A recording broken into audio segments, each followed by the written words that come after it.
Everybody suffers from doubt. And in this video, I want to talk about where this doubt comes from and how to overcome it.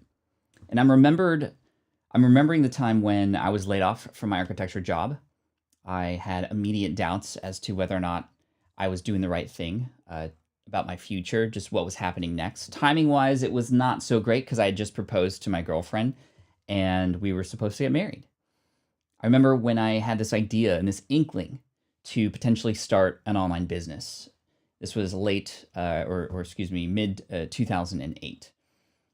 And all along the way, every single day, even as I was making progress, doubts would creep into my mind. I'm not good enough. I've never done this before. I'm not qualified for this. How am I going to compete with those other people who are out there? Am I just going to fail again?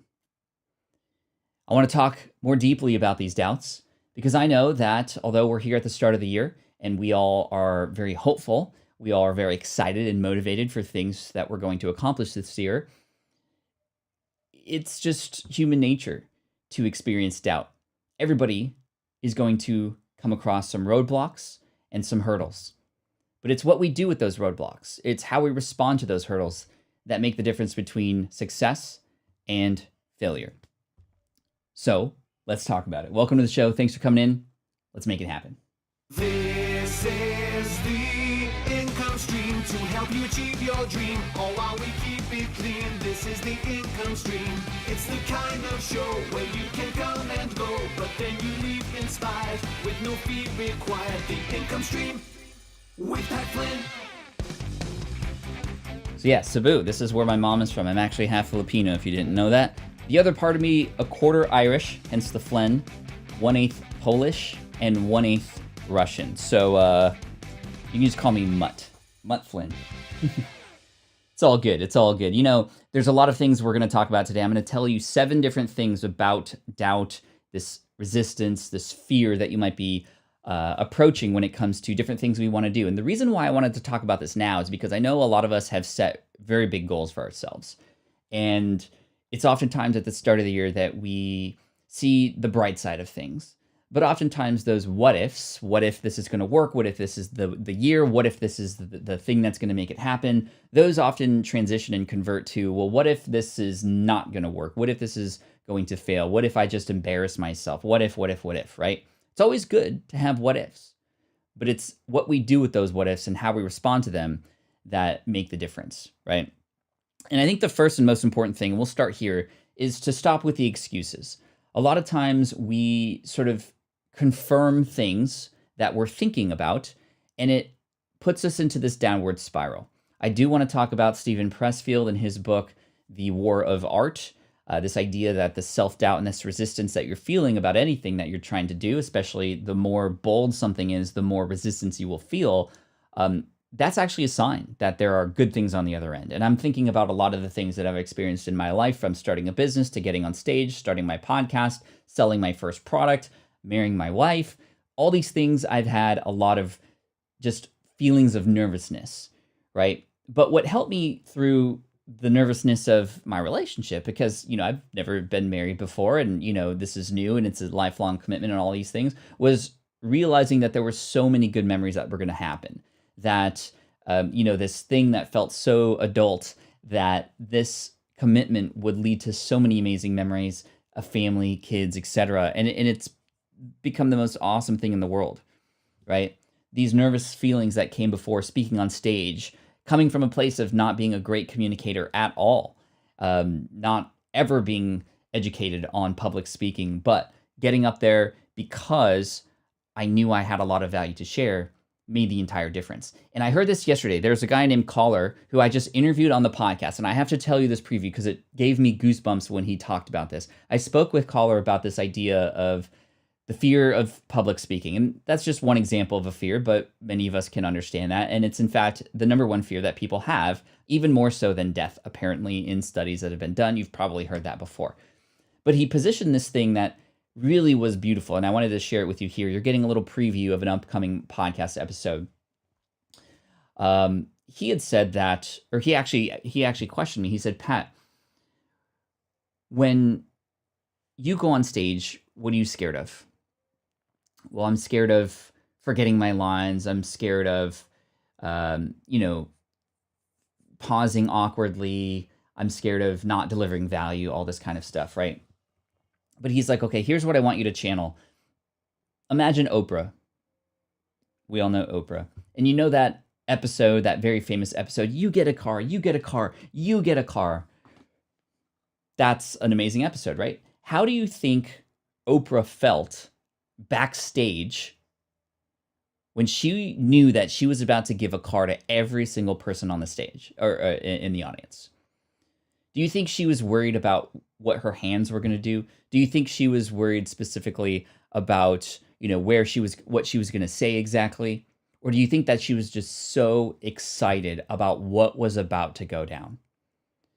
And that triggered me yesterday when I had this conversation with Corral, because when I first started speaking on stage, all I could think about was how I was going to mess up, or how terrible it was going to be, or how people were going to react to me messing up and things like that. I thought that people were going to throw tomatoes at me. I thought that I was going to end up naked in a ditch somewhere. Like, that's literally what was happening. We often think about the worst case scenario, but when we actually think about the worst case scenario, like logically, it's never that bad, right? So the first question to ask yourself is, what's the worst that can happen often with these kinds of things? But if you approach speaking on stage as if the value that you were going to provide was like your version of a car that you were going to give to every single person, then you're not going to be as worried as much about all those little things. You're going to be stoked and excited about the value bombs that you're about to give to people, right? And that's an amazing framework. And again, same circumstance. You're going to go up on stage and you're going to present something. But it's the approach that you take, and it's the story that you tell yourself about what's about to happen. We often make excuses, and then we find things to confirm those things true. This is called confirmation bias. The analogy I like to use is something that I think we can all relate to, and it's this idea of having a bad day, right? You get up in the morning, you stub your toe on the bed, and then your faucet isn't working, or you accidentally turn on the hot water instead of cold water when you're trying to take a shower, and it just like burns you or something. And then you go in your head, you say, okay, it's going to be one of those days. It's going to be a bad day, right? So what do? Every little thing that happens then, oh, yep, see, bad day. Oh, my phone's taking forever to connect. That's probably because it's a bad day. When normally that wouldn't bother you at all or even be something you would think about. But because of the things that had happened before, we now think differently about the things that are happening now. And that's on the micro level of a bad day. But let's zoom out and think of the year. Let's think of our life. Oftentimes, in a very similar way, we've had things happen to us in the past that we are allowing ourselves to affect our future. We are using excuses and confirmation bias to already write the story of what is going to happen now. And it's those stories that we tell ourselves, those excuses that we make, that are literally mapping out our future and are representative of who we are going to become. It's the habits you create now and the ideas and the stories that you tell yourself about the things that have happened before that represent who you want to become. We're getting very existential today, by the way. And that is so important to understand. And the idea that something happened before oftentimes frames what we believe is what is going to happen now. And that's so hard to overcome. We are a species, and we have the idea of being conditioned. There's this story that I tell in my book, Let Go. And the story starts with how people who train elephants. I don't believe in that practice. I think it's disgusting. But in countries where they train elephants, for whatever reason, this is how they do it. When an elephant is a baby, still quite big, but not as big as a full-size adult elephant, they're tied down to a stake, and the stake is, strong enough to allow for the baby to not sort of run away. Again, very sad. That same stake and chain is used for the adult. And even though the adult elephant could break through and run away, they don't believe they can, because the entire time they have been staked to this chain on the ground, and they just don't believe that's even possible. Michael Hyatt told this story once about a barracuda in an aquarium. And there was this experiment that was done where you put the barracuda in the aquarium, a large aquarium, right? A barracuda is a large animal, sharp teeth. And you put a plexiglass in the middle of this aquarium so that the barracuda is only allowed to be on one side. And in the beginning, boom, it hits its head, boom, boom, it hits its head, and it continues to stay in that area and realize that, oh, there's this barrier here. And then after not so long, you can absolutely remove that plexiglass barrier in the middle of the aquarium. And where do you think the barracuda is going to stay? It's going to stay on that side it was before. Even though it could have all this freedom to go on the other side, it doesn't. Michael Hyatt told, or not, Zig Ziglar told a story similarly of a flea. And a flea can jump really high. You put a glass ceiling in this test tube that a flea can jump up. It hits its head all this time because it can jump way higher. You take that glass ceiling out, it's never going to jump higher than that anymore, ever in its life. It will never, because it's been conditioned, right? Pavlov's theory of classical conditioning, exactly. So, what's his face? What's up? What's his face? Welcome into the community, by the way. I know you're new here. Exactly. You got to break the chain, guys. Well, how do we do that? How do we do that? You know, thankfully, we are humans who have the ability to communicate with others. We have a soul, we have feelings, and not that other animals don't, but we have this unique ability to break the chain and to have a lot of external things that can actually help us. So, a lot of self-doubt, like I was saying, can come from the past. But how do we break out of this? Let's talk about that. So number one thing that we can do is realize that some things are actually possible. When we begin to actually find the truth behind some of these things, oftentimes we tell ourselves, oh, well, that's not possible. Right? How many times have we heard that ever? Oh, that's not possible. That's never going to happen. But oftentimes, if you do the research, or you do a Google search or a YouTube search, you're going to find people who have done those things before, thus disproving the fact that this is impossible, right? And yes, it still may feel like it's impossible for us, but at least we get to understand that somebody else has done this before us in some way, shape, or form. And that's very helpful. And then we can put in motion the things to help ourselves get there too. What is beautiful about what we have available now in the information age is that in addition to finding other people and other examples, a lot of those people will often share how they were able to do what they were doing, right? Online, people often share the process. And this is where mentorship comes into play. When you find somebody else who's done or is doing what you want to do, we need to find that person and not behave like them, but use that as inspiration and motivation to, number one, continually verify that this thing that we're doing, that we're doubting, is actually indeed possible. But number two, to get some help directly. And if you can potentially get some help directly via email, via a partnership or mentorship program of some kind, whether that's free or paid or whatever. I know a lot of people who love to sort of join people, and sometimes, yes, it does require payment to get some advice from somebody, but when you think about your whole lifeline, I mean, this is an investment into your future. I'm not here to sell a coaching program, by the way, if that's what you think. But that's why they exist, and that's why they're ultimately helpful, right? I think there's also a lot of external factors that can contribute to these doubts that we also need to deal with as well. One of the most common that I found with a lot of my students who are trying to start businesses are friends and family members who often don't believe in that person, thus then pull them down. And it's very difficult to move forward when you're getting dragged down. As I often say, we live in this world that's like a bucket of crabs. And I didn't make up this analogy, but I talk about this quite a bit. And if you imagine the world is sort of like a bucket of live crabs, if you have a bucket of live crabs, you're never going to have to worry about any of them crawling out ever. You don't need a top on it. Why?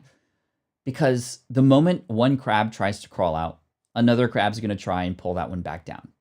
And this is the kind of world we live in, unfortunately, where a lot of times people will drag others down because we don't believe ourselves that that is possible, and thus we're trying to help somebody when in fact we're actually stunting their growth. And it could be a family member, which is the most difficult because we can't just walk away from family. and it could be an old friend. Oftentimes these feelings of you can't do that, or these trolls, or these negative vibes come from within that person and not you.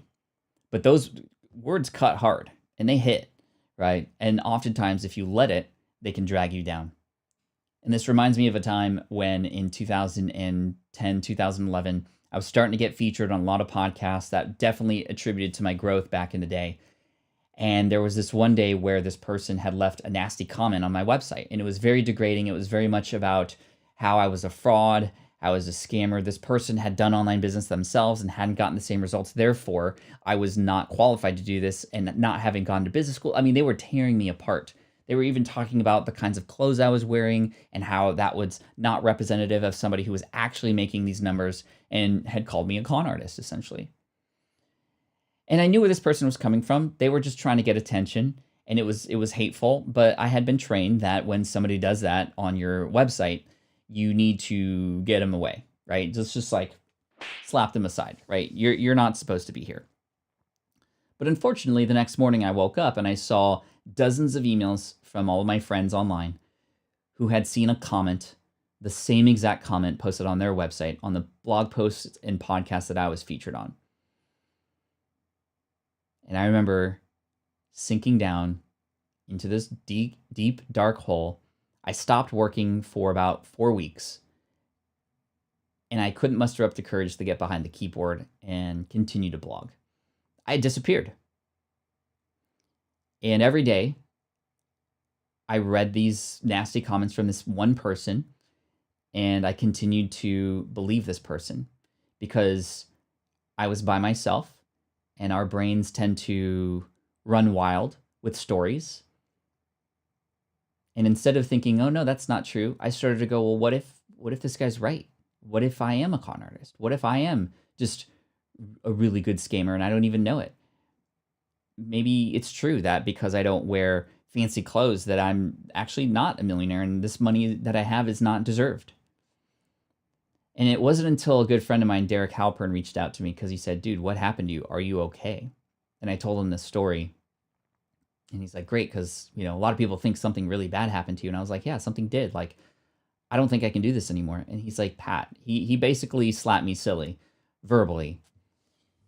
And he's like, dude, are you serious? Like, are you kidding? This one person who said this stuff about you, you're putting so much weight into that versus the thousands of people who have commented on your blog, the emails that you've received, and some handwritten letters too, that tell you that you've helped them. Are you really going to let this person ruin all of that? And we as entrepreneurs especially, we have a weird math. 100 positive comments does not outweigh one negative comment. And it was this phrase here that I want to pass on to you that changed everything for me. Every second you waste on a hater is a second you're taking away from those who need you. And that got me up, that got me excited, and that got me incredibly motivated to move forward. Eventually, I ended up having a conversation with this person, taking a very Gary Vaynerchuk approach to this, and I eventually determined that this was all part of his strategy. To find somebody with a large audience who was a little bit vulnerable to get more traffic to his website. That was the purpose. Can you imagine hurting somebody so badly because you want to get more traffic to your website? And what I eventually learned, and this is from a good friend of mine, Shannon Irvin, hurt people hurt people. I eventually found out that this person had a rough upbringing, and they had to feel like they had to go to these lengths in order to get attention. And it made me feel bad. It made me have empathy. No, I didn't unblock him. I don't want to have anything to do with this person ever, but it definitely taught me a lesson. So I wanted to pass that on to you because I know that you might be having doubts, not just because of your own self-doubts, but because of external factors and other people saying things, especially close ones. And I think that this holds true. You're the average of the 5 people you spend most of your time with, or the 5 people that you follow the most, or the 5 people that you allow their voice, their messages to come across your ear and into your brain. The more that you can absorb positive messages, the more that you're going to live positively, right? So, very awful. And I'm grateful. I'm grateful because I get to pass that on to you.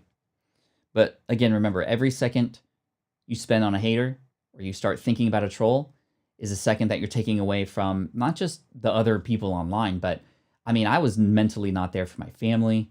I was mentally not there for myself health-wise. Unfortunately, when you put yourself online and you have something to say, especially if it's bold, I mean, you're drawing a line and you're going to have other people on the other side. And it's easy to say, oh, you need to grow a thick skin online. It's easier said than done. And I've lived through this and I just wanted to pass it on to you.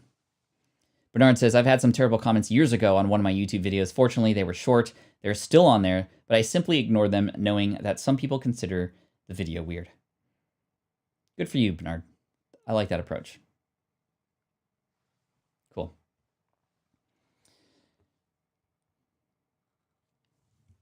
I think one thing that's definitely helped me, because we are our own worst enemy, right? It wasn't this person's negative troll-like comments that hurt me. It was, in fact, what I believed about it and how I responded to it, right? And if only at the time I had Derek sitting next to me to talk to and tell me that up front, I wouldn't have spiraled downhill like that, right? So one thing I recommend if you want to overcome doubts of any kind is to put yourself in a room or get in a space with other people who can support you. And I don't mean a literal space and obviously social distancing and all that stuff. I meant just have a group of people who you can continually go back to, who you can get support from. Why would they support you? Because you're going to support them too. We often hear this term mastermind group in the online space, and it has been thrown around a lot, and some people scoff at it because it feels very, you know, cult-like in a manner. But it's nothing like that. I have 2 groups that I'm in, and they're just friend groups, essentially. Yes, they're all other business owners, but the way that it's structured, and there's some videos on my channel about this if you want to know how to formally structure this, but each of these groups have 4 to 5 people in it, and that's it. We don't want any more because what happens is every week, one person is in what's called the hot seat. And that's an amazing opportunity for that one person who's in the hot seat to present to everybody else what's going on. And it could be super business-like, like, hey, next week I have this launch. Can you guys review this copy for me? What do you think about this phrase? How do you think this is going to work? And they start poking, asking questions, confirming that things are headed in the right spot. But you know what? More than half the time in these business mastermind groups, we talk about things that are not business related directly. They're mindset related. And I heard this phrase once that is, it's hard to read the label when you're inside the bottle. And when you're inside the bottle, it can be very difficult. That can mean in business fashion, you're so deep into your own work, you're missing something totally clear on the outside that's just an obvious thing to somebody else who's not in it. Or it could be your behavior, your emotion, and how you feel about that, but how it's actually being perceived on the other side, and you need some help on the outside to actually notice what's going on and help you. I needed Derek to come in and tell me about this hater and what it actually meant for me to pay more attention to this person than my audience. And every single week, I have a perspective from 9 amazing men and women who I've been with for the last 8 years, who I know better than some of my friends. I mean, they are friends, but when it comes to prioritization and these meetings that happen weekly outside of holidays, I mean, God and my family are up top, then my mastermind group, and then my best friends. Like it is sort of like that structure. It's that important to me because they've gotten me through a lot of hard times. From what should the title of my book be? Hard Times, where for 2 whole weeks every day I just couldn't come up with a name for my book, Will It Fly? And big shout out to one of my former mastermind group members, Roderick Russell, who is in fact a hypnotist and a sword swallower. You might think, why would you be in a group with a hypnotist and a sword swallower? I got to tell you, a lot of my stage work, a lot of the stuff I do to perform on stage was directly from Roderick Russell and his expertise and his support for those of us who were public speaking. And of course, we supported him back. But there were so many moments where I was just going down a deep, dark hole again, and these people brought some perspective from outside the bottle, right? What's up, The Mature Man? Good to see you. we are getting deep today. How are you guys doing, chat? Sorry, I've just been sort of on this crusade here about overcoming doubts. It's something that I have a lot of experience with because I've had a lot of doubts, and I still continue to have doubts, right? Even with my new Pokemon channel, right? Deep Pocket Monster. I'm seeing the subscriber growth, and I'm just doubting whether or not I should even be here every once in a while, because I'm like, I'm just a brand new collector. Yet here I am with videos of high quality talking, and am I just being fake? Am I pretending? And I know that's not true, but that comes across my mind. And so then I have to go back and sort of come back to first principles and look at the truth of this. No, because in my videos, I'm actually letting people know that I'm not an actual long-term collector. I'm brand new to this. And then I'm going to take people along the ride with me. And so, again, the doubts continue to creep in. We have a new course coming out this year. A course, in fact, about creating online courses, because we've created 8 online courses. We've earned over $4 million with our courses since 2017. And so we know we're qualified. But again, brand new course. Are people going to enjoy this? Is it actually going to help them? All these kinds of things come into play. So I'm right there with you, right? I'm right there with you. And it's interesting because the bigger and bolder you go, the harder and the higher the doubts will be. Stephen Pressfield, the author of The War of Art, had compared it to like this tree. Your tree is your idea, your thing, the thing that you want to do. But the bigger the tree is, the bigger the shadow is. It's just proportional. And you got to realize, again, that the thing that makes you nervous is actually also proportional to how amazing this thing will be on the other end, right? I heard a little science once. You know, I don't often add a lot of science into my content, although I do think that's worthwhile to do, especially if you're trying to prove a point. But I read the study once, and I heard this many times over, how the same parts of your brain fire up when you're both nervous and when you're excited. The same parts of the brain. It's literally the same parts of the brain that fire when you are doubtful and scared and nervous, and you are excited and stoked on the next thing. It's just a matter of what you do with that firing and how you respond to it, right? So now every time I go on stage, you know, I am nervous. I haven't gone on stage for a while. I'm a lot more comfortable doing it here in my home office because I'm used to the controls and the equipment now, and just like, thank you for being here, by the way. But when I get on stage, I know I'm nervous. But number one, I channel my Oprah. I know I'm about to give cars to every single person in the audience, not literal cars, but I'm there to provide value. That also inspires me, because if I don't feel like I'm bringing a car, then, and it would be a Tesla, then it would not be a great enough presentation. I want people to respond in a way as if they're getting a car, you're getting a car, you're getting a car, right? In my presentation about fans, I'm like, you're going to learn how to make fans. You're going to learn how to make fans. You're going to learn how to make fans. That's kind of the approach I want to take now. And even though I'm nervous and I'm thinking about what I'm going to say and where my hands are going to be and my positioning and my pacing and whatnot, you know what? It doesn't matter, because I'm so excited now and I'm thinking about the car, right?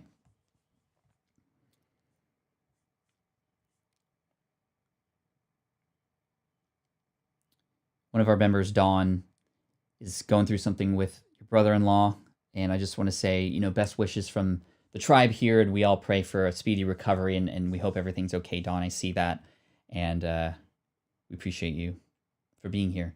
What's his face? Just sub to the Deep Pocket Monster. Thank you. Appreciate that. Bill, Manos, Justin, Nicole, Chris, Grandma Goody. Thank you. All right, let's continue to talk about this. Again, we're talking about doubt today. We have 140 people in the room. Thank you so much. And I'm very grateful that we get to discuss this, perhaps at a time at the beginning of the year when we're mostly excited and the doubts haven't crept in yet. So maybe we can sort of prepare ourselves and sort of amass this arsenal of weaponry against the doubt that will potentially come in. And it always does. But I think a lot of doubt comes from this idea that we have to be perfect, right? The perfection. Give me an emoji in the chat if you've experienced perfectionism within the last month, let's say. Just to kind of give some perspective on just how often and how many people come across this imperfection. And I remember when I was, I can't remember how old I was. I was either 12 or 13. And I crushed this math test, right? I got a 96% on this math test, really difficult math quiz. It was like 200 questions and it took like 2 hours. It was like a big one that sort of determined, 20% of your grade or whatever. I think it was in high school actually, because they wouldn't do that in middle school. And I got home really excited. And I present my test to my dad, who very traditional upbringing, very much, education is the most important thing in the world. It's very important. Don't get me wrong. He had skipped a couple grades when he was in school and like one of the smartest people I know. I present my 96% test to him. And first thing he says is, well, what happened to the other 4%? And it's interesting because I guarantee you he won't remember this. First of all, it happened multiple times. But as a parent now, having been a child once before, that's stuck.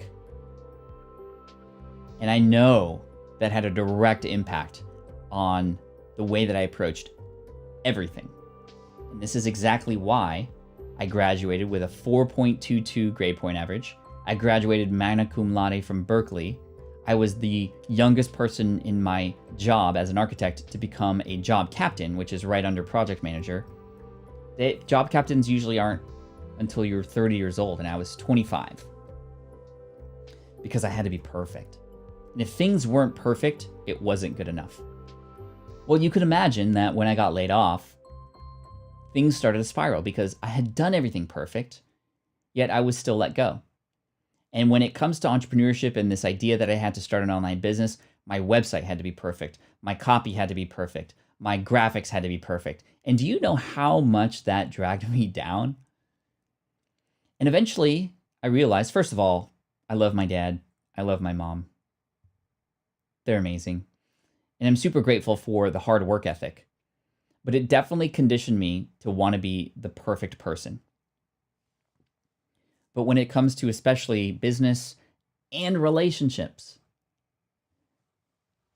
you have to know that imperfection is just a part of the human experience, the shared human experience. And if you're conditioned to believe perfection is the only thing that is right, if you are a perfectionist like myself, or like how I had once been, and I feel like still I am a perfectionist, but then I'm okay with not being perfect. I still strive for that. I still go, that's not great, but you know what? It's okay because it's still providing value. It's still of service. It's still getting the job done. But failure is an option, and this is part of the process. And I found that actually failing is great. It gives me more information than if I were to hit things right the first time.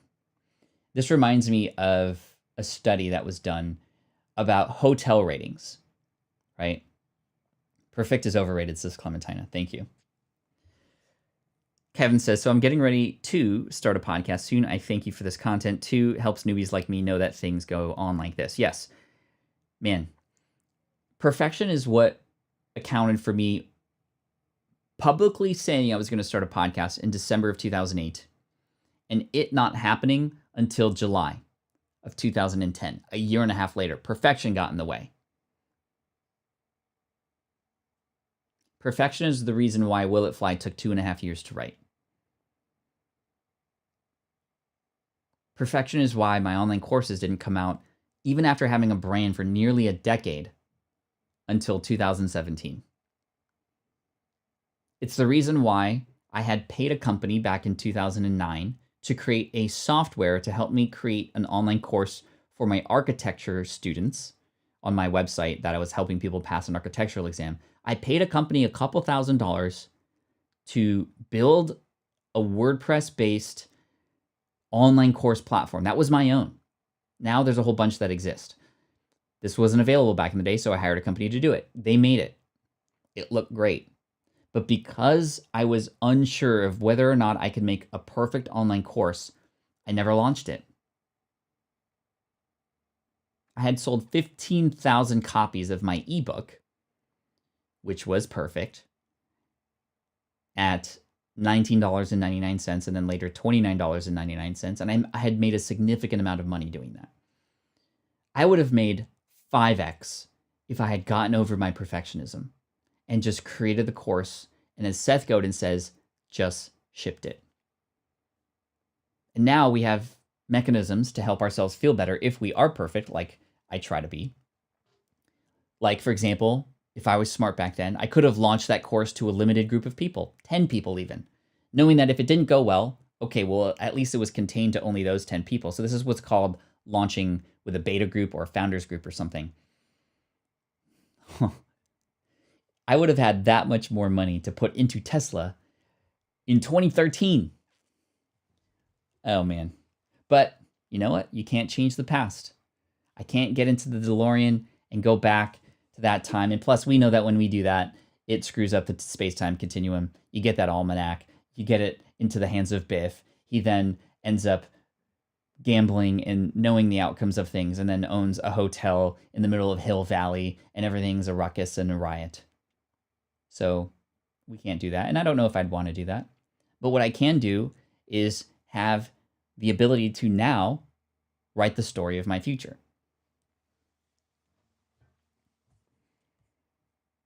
You're good enough sounds good to me. I like that. Corbett Barr, a friend of mine, had once created a website called Expert Enough, right? And this idea of being an expert is something that oftentimes gives us doubts, right? Especially for providing information online. Oh, well, I'm not the expert. Imagine if I never created my podcast because I feel like, well, I never went to business school. Therefore, I can't create a podcast to help people with business. Now, thankfully, my business school was actually creating an online business in the architecture space and getting firsthand knowledge about that. This is why I'm so passionate about the kind of education I think should be available, which is more apprenticeship type stuff, more job shadowing, more like my ideal educational structure would be half the week is spent in school learning, the other half of the week is spent in jobs and in businesses actually applying. I learned more in my first 3 weeks of architecture in a firm than I did my entire 4 years of architecture at Berkeley. Now, mind you, or 5 years, in fact, 4.5 years, because I spent an extra half semester doing one architecture class so that I could be in the marching band for one more year.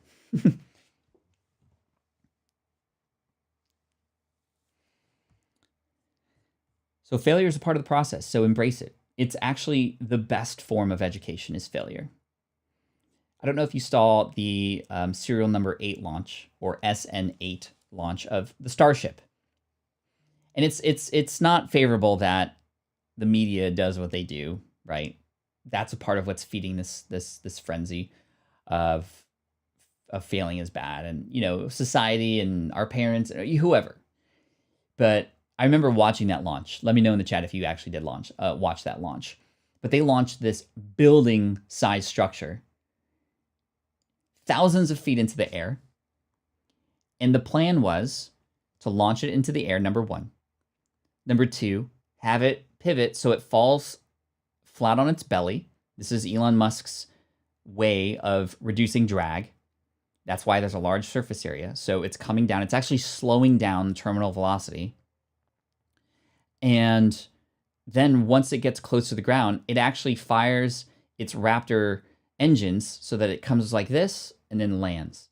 And we've seen them land their Falcon their boosters for their SpaceX launches time and time again, which is just an engineering feat and something amazing in and of itself. And now they're doing this with this giant thing. So anyway, the Starship 9 or Starship 8 launch, it went in the air, it belly flopped, came down, it pivoted, and then it had a landing a little bit too hard and it exploded, right? And so what did the media say? What's up, Polish Rob? Good to see you. Dude, your comment on Deep Pocket Monster got me so excited this morning. I need to know more about what I should do with my current slabs because the new slabs look amazing. Anyway, sorry. Rob is from the Pokemon community and he's here. Everybody say hello to Rob because he's awesome. Literally one of the coolest guys in the space I've seen. So anyway, what did the media do when this thing exploded? Elon Musk's rocket explodes. Failed attempt at landing a rocket. The media just completely focused on the explosion at the end, which was, the most fantastical part of this. But there were so many things to take away. Even Elon Musk said there was a 15 to not even 10% chance that this thing was actually going to land. The whole purpose was We want to fail and then see what happens. And the fact that they were successful in launching this thing, having it belly flop, and then correcting itself and then landing, yeah, they got the final 2% of this launch. Yeah, it did explode. It, how does he say? It experienced a rapid disassembling. That's what he calls that. Oh, yo, Yizzy's here too? Yo, that's sick. I love the crossover of business and the Pokemon space. There's just so much to learn, especially when it comes to investing and money. But, you know, in the space itself, we see things that I talk about all the time, like community and support and building fans and just providing value. And the content creators there are so, so good. They hustle, man. I got to catch up with how many videos I'm creating because, anyway. Again, it's external factors telling us the way things are. It's us who has a filter, or who should have a filter, to determine, okay, that was actually not a failure. That was an amazing success. And it gave us all this data that now in the next time, I mean, the rocket boosters from SpaceX failed plenty of time beforehand. And then now they've been consistently launching and then retrieving those boosters time and time again. And this is all, of course, based on Elon Musk's mission to, by the way, I did get something in the mail. You guys want to see it? I wasn't going to open it, but I'll open it for you because I got it in the mail yesterday, and it does have to do with Tesla. I'll show you.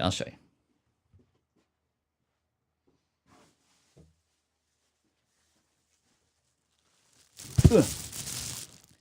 Like the mental healthy theme of the week. Thank you, Kathy. Yeah, this week, especially as we start the new year, very, very important to talk about these things so we could set ourselves up for success come the rest of the year and when we are approached with all these challenges. So check this out.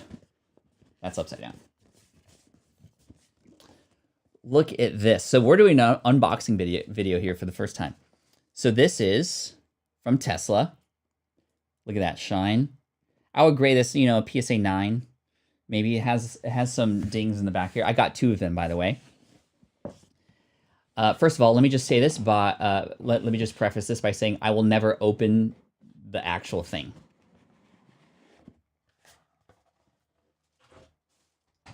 Beautiful Apple-like packaging. Get some ASMR in there for you. There we go. So check this out.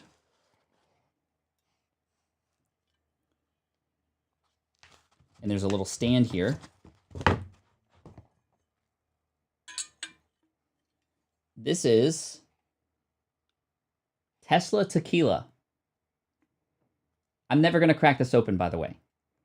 This is Tesla Tequila. Elon Musk had joked back in 2013 when he thought the company was going to go bankrupt. He had a sign of him looking like he passed out next to a Model S. And on the sign said, like, Tesla Tequila or something like that. It was just an April Fool's joke. Well, he ended up creating it. And it's probably one of the coolest things ever. But look at that. Look at the distortion on my face.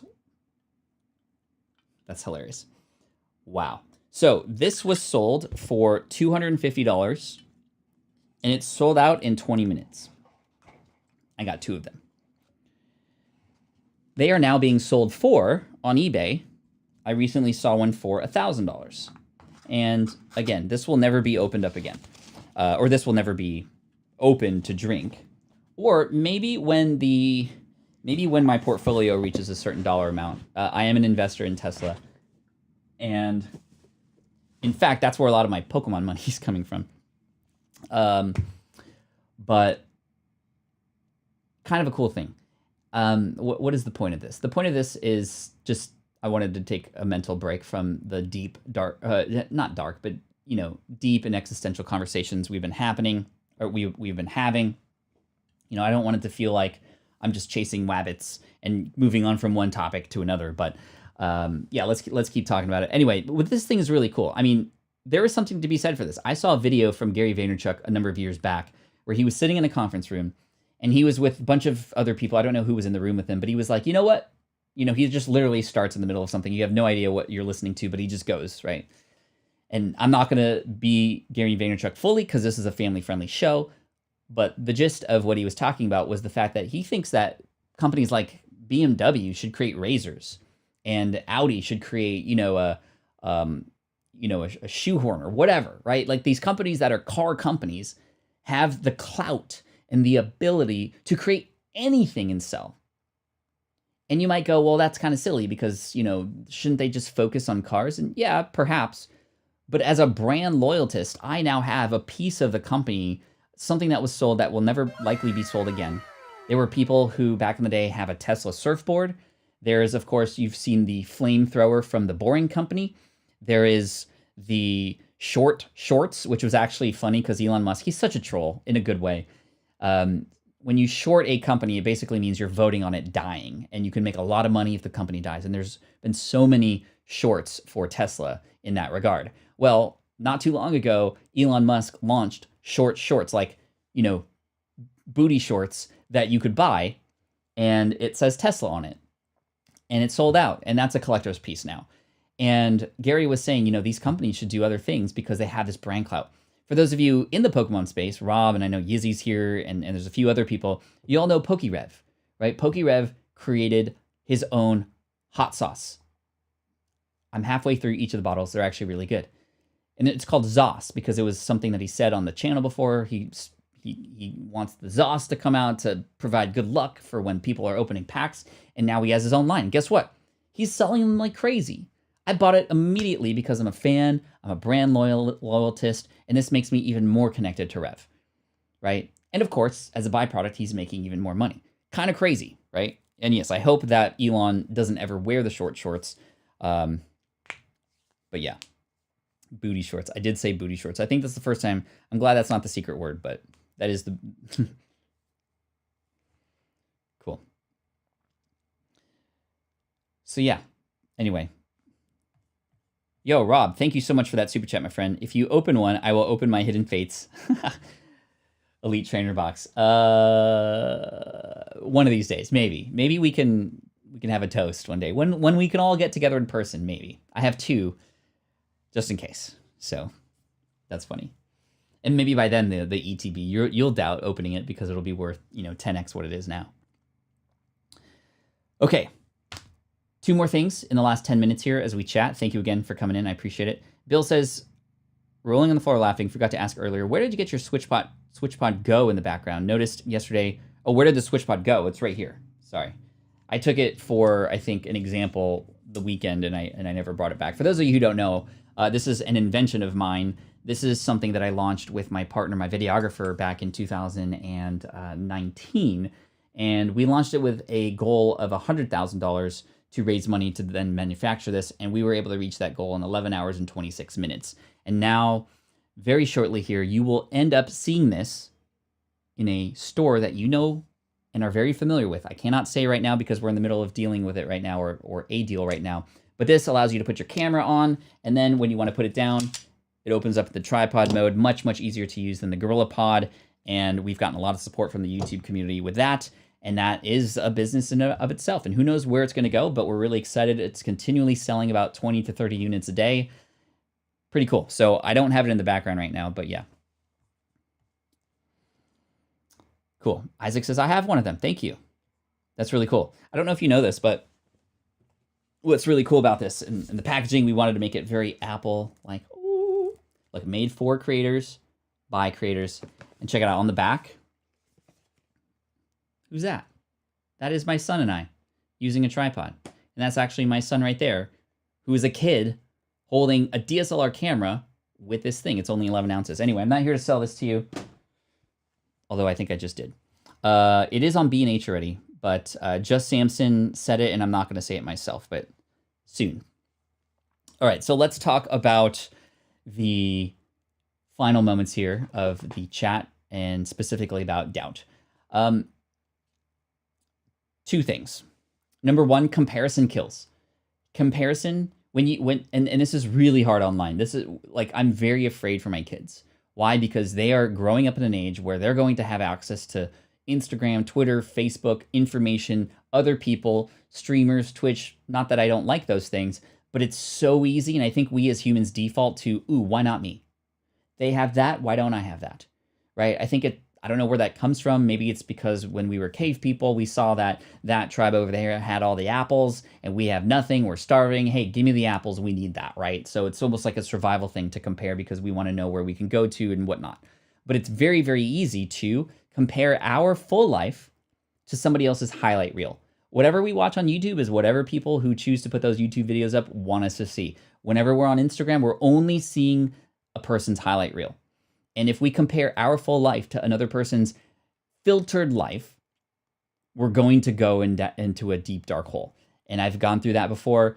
I'm very, very careful about opening up social media apps and having things shown to me that I don't know or have control over, right? And I'm on Instagram, I'm on all these channels because as a business owner, it's important for me to stay connected and I can have relationships and build people or build fans in that regard. But at the same time, sometimes I think that we allow ourselves to potentially be presented with something that makes us feel like we're inadequate, right?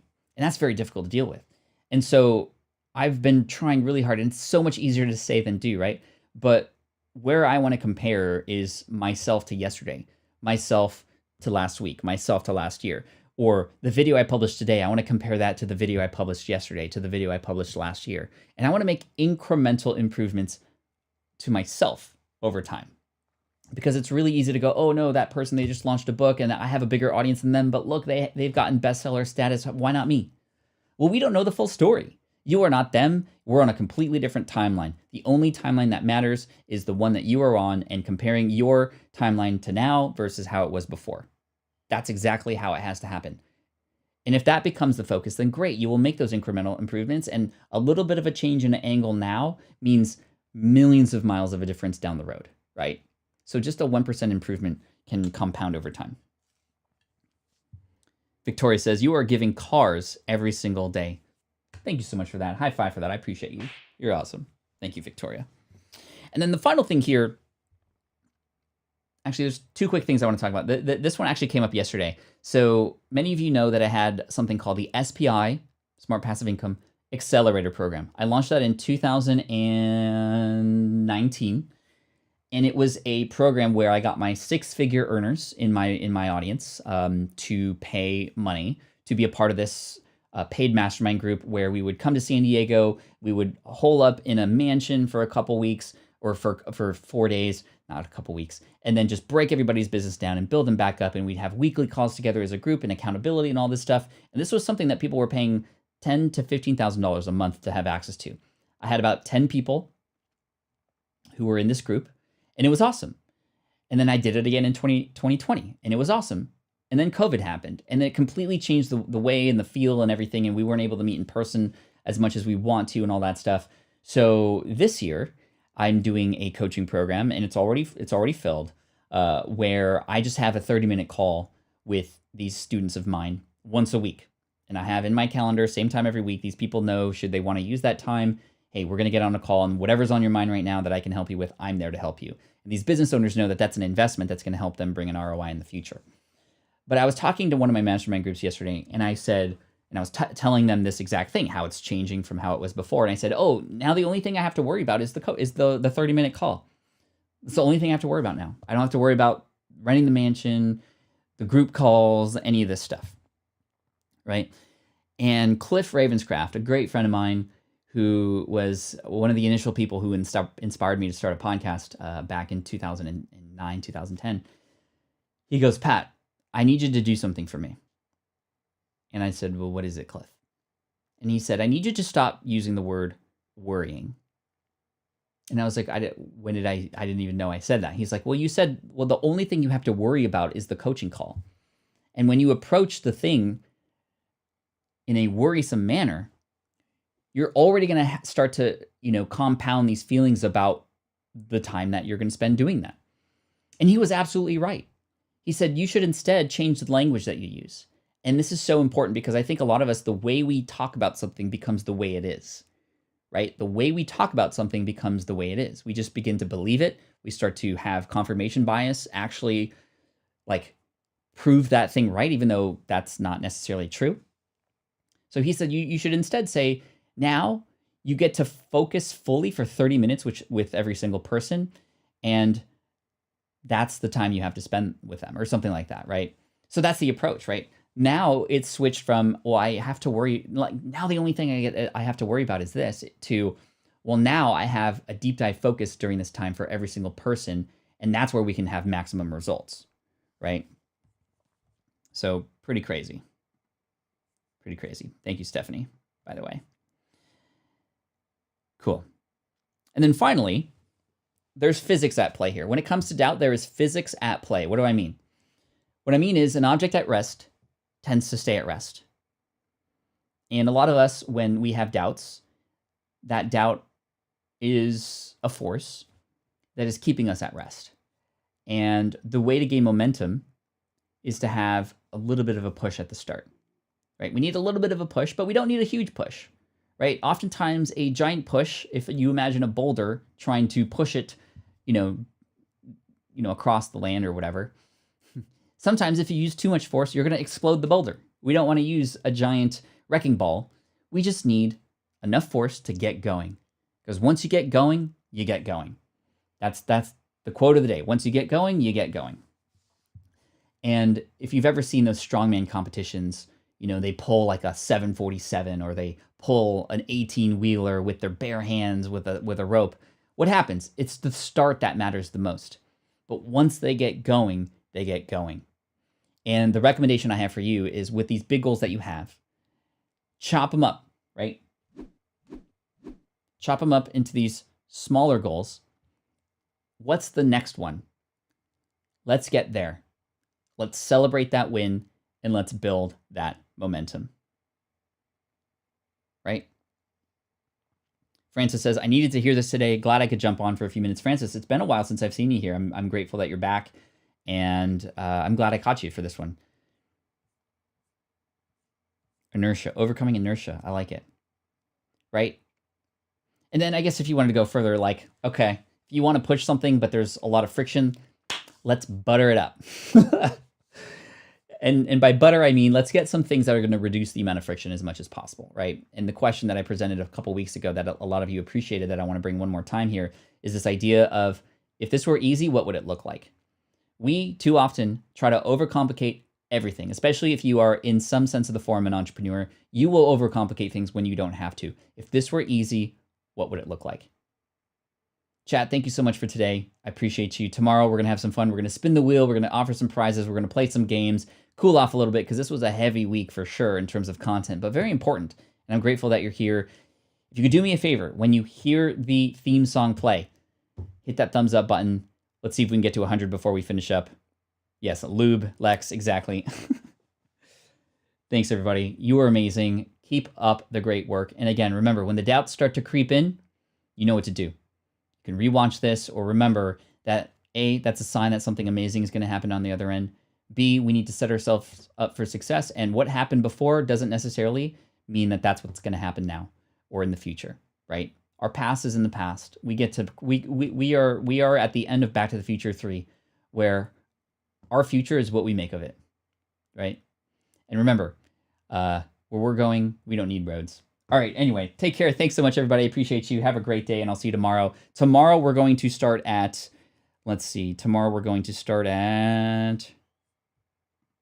yes, no watch your mouth game this week. I did it. We got Wabbit in, and that's a cromulent result. We're going to start at 8 a.m. Pacific tomorrow. 8 a.m. Pacific tomorrow. So 1 hour earlier, I have a retro meeting, a very important one with the team to see how we all did this week at that time. So 8 a.m. Pacific, 11 a.m. Eastern. Thank you so much. I appreciate you. And as always, Team Flynn for the win.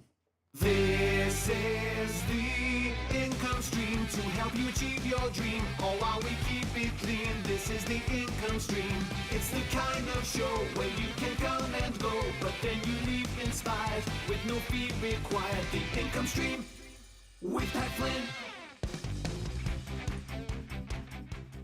Yo, look at that. We got 100 likes. Thank you so much. My mind is blown. I appreciate you. Thank you so much for being here today. And if you're watching the replay, thank you as well. And I'll see you tomorrow, 8 a.m. Pacific, 11 a.m. Eastern. Peace out. Take care. And look out for a new video on Deep Pocket Monster super soon, probably within the next day or two. Thanks. You're awesome. Bruh.